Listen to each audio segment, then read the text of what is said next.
Helen Keller ജന്മനാ അന്ധയും ബധിരയുമായിരുന്നു. കൃത്യമായി പറഞ്ഞാൽ 1.5 വയസ്സ്. വീട്ടിലെ അടയാളങ്ങൾ വെച്ച് ആശയവിനിമയം നടത്തി തുടങ്ങിയ അവർ ഹാർവാർഡ് യൂണിവേഴ്സിറ്റിയിൽ നിന്ന് ബിരുദം നേടി. ലോകത്തിലെ ആദ്യത്തെ ബധിരയായ ബിരുദധാരിണി. 14 പുസ്തകങ്ങൾ. വിഷയങ്ങൾ മൃഗങ്ങൾ മുതൽ മഹാത്മാഗാന്ധി വരെ. പുറമെ നൂറുകണക്കിന് ലേഖനങ്ങളും പ്രസംഗങ്ങളും. പേരുകേട്ട പൊതുപ്രവർത്തകയും അമേരിക്കൻ സിവിൽ ലിബർട്ടീസ് യൂണിയന്റെ സ്ഥാപകയും. സ്റ്റീഫൻ ഹോക്കിംഗ് 21-ാമത്തെ വയസ്സിൽ മോട്ടോർ ന്യൂറോൺ ഡിസീസ് എന്ന രോഗം ചക്രക്കസേരയിലേക്ക് വലിച്ചെറിഞ്ഞ അതുല്യ ശാസ്ത്രപ്രതിഭ. അപ്പോഴേക്കും ഫിസിക്സിൽ 1-ാം ക്ലാസ് ബിരുദവും കേംബ്രിഡ്ജിലെ ട്രിനിറ്റി കോളേജിൽ നിന്ന് മാത്സ് ഫിസിക്സ് വിഷയങ്ങളിൽ PhDയും അദ്ദേഹം കരസ്ഥമാക്കിയിരുന്നു. തുടക്കത്തിൽ ഒരു കൈകൊണ്ട് സ്വിച്ച് ഉപയോഗിച്ചു. തുടർന്ന് ഒരു കവിൾ പേശി കൊണ്ടും അദ്ദേഹം ആശയവിനിമയം നടത്തി. ചക്രക്കസേരയിൽ 50 വർഷം ജീവിച്ചു.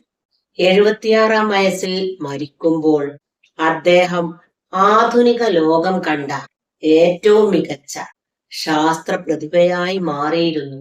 ശാസ്ത്രരംഗത്തെ പല അവാർഡുകൾക്കും പുറമെ അമേരിക്കയിലെ പരമോന്നത സിവിലിയൻ ബഹുമതിയായ പ്രസിഡൻഷ്യൽ മെഡൽ ഓഫ് ഫ്രീഡവും അദ്ദേഹത്തെ തേടിയെത്തി. ഈ മഹത് വ്യക്തികളുടെ ജീവിതം നമ്മോട് ചോദിക്കുന്ന ഒരു ചോദ്യമുണ്ട്. യഥാർത്ഥത്തിൽ എന്താണ് ശക്തി? ഒരു വ്യക്തിയുടെ കഴിവ് അവന്റെ ശാരീരിക കരുത്തിലാണോ അതോ മാനസിക ശക്തിയിലാണോ? പ്രതിഭയുടെ പ്രകാശത്തിന്റെ പ്രഭവ കേന്ദ്രം മനസ്സോ ശരീരമോ? ശാരീരിക ബലഹീനതകളുടെ പടുകുഴിയിൽ വീണുപോയിട്ടും മനസ്സിന്റെ കരുത്തുകൊണ്ട് മഹത്വത്തിന്റെ കൊടുമുടികൾ കീഴടക്കിയ ഹെലൻ കെല്ലറും സ്റ്റീഫൻ ഹോക്കിൻസും ഇതിനുള്ള മറുപടി നമുക്ക് പറഞ്ഞു തരുന്നുണ്ട്. മനുഷ്യന്റെ ഇച്ഛയിലും വലിയൊരു ശക്തി ഈ ലോകത്ത് വേറെയില്ല. കണക്കാക്കാൻ കഴിയാത്തത്ര ശക്തിയുള്ള ഒരു പവർ ഹൗസാണത്.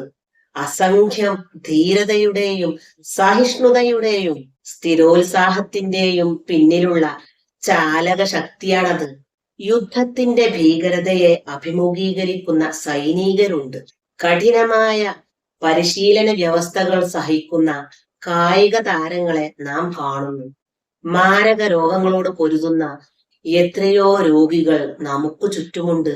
എങ്കിലും ഇവരെല്ലാം പങ്കിടുന്ന ഒരു പൊതു ത്രെഡുണ്ട്: അതിജീവിക്കാനുള്ള അടങ്ങാത്ത ഇച്ഛാശക്തി. ഈ ആന്തരിക ശക്തി പ്രതികൂല സാഹചര്യങ്ങളെ മറികടന്ന് വിജയികളാകാൻ അവരെ പ്രാപ്തരാക്കുന്നു.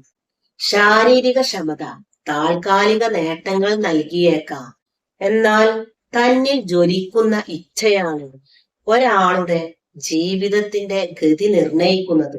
അതിന് നമ്മൾക്ക് അചഞ്ചലമായ വിശ്വാസമുണ്ടായിരിക്കണം.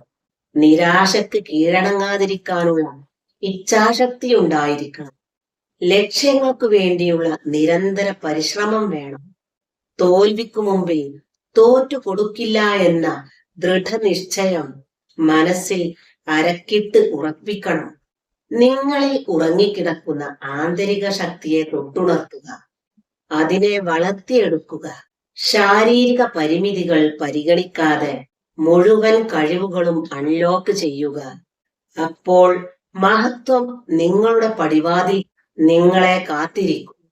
ശക്തിയുടെ യഥാർത്ഥ അളവ് മസിലിന്റെ വലിപ്പത്തിലല്ല, മറിച്ച് ഇച്ഛയുടെ ശക്തിയിലാണ്.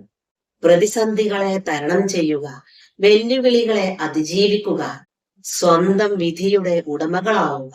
ഈ അമൂല്യ സിദ്ധി പ്രകൃതിയിൽ മനുഷ്യന് മാത്രം കിട്ടിയതാണ്.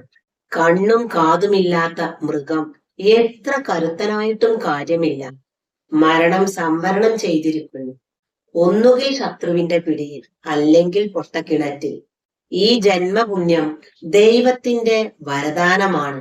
പറക്കാൻ ഒരു ആകാശമുണ്ടെങ്കിൽ ചിറകുകൾ താനേ മുളക്കും.